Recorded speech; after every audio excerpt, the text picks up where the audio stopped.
Good morning. Welcome to the Daily Walk Devotional for July 23rd. My name is Patrick Rogers. I am the Communications Director for Iron Bridge. So anything you've seen on social media or the website or Bridge Blast came through me, for a lack of a better word. Today we'll be looking at Isaiah 31 through 35. If you haven't picked up a Daily Walk Devotional from church, I strongly recommend it because before all of the Bible verses in Scripture, there's basically an overview page, and it has overview, my daily walk, and an insight blurb. And the part that stuck out to me about all of this, because the four chapters, Isaiah 31 through 35, go through the coming trials of Egypt, the coming of the king, the sword of the Lord, and the nation restored.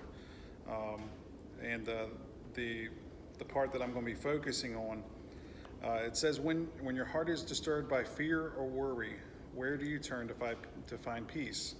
The story is told of a church meeting called to discuss an urgent matter. Basically, they had a bill that they could not pay, and a wealthy businessman stood and offered to pay the full amount.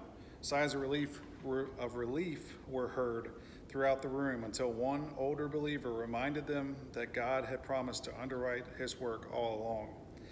By nature, it is easier for people to trust limited human resources than God's inexhaustible supply. In Isaiah 31 through 35, Judah looked to the military might of Egypt for security, forgetting that the God of Israel had shown once before how fragile that might prove, which was in Exodus. So are the resources of God enough to put your mind at ease, or are you seeking relief from another source? You wouldn't ask a child to do what only an adult is capable of doing, but you are trusting others to do only what God can and will do on your behalf.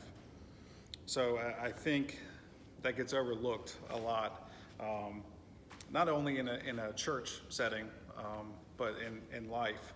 How often do we rely on the sometimes pathetic human resources that we have when we can just trust in God to take care of all of it and His will be done? So if you have a chance, read through those four chapters. It is well worth it. Isaiah 35 has the way of holiness, the highway, basically. And it's a really good read. I hope everybody has a great Thursday, and we will see you again tomorrow. Take care.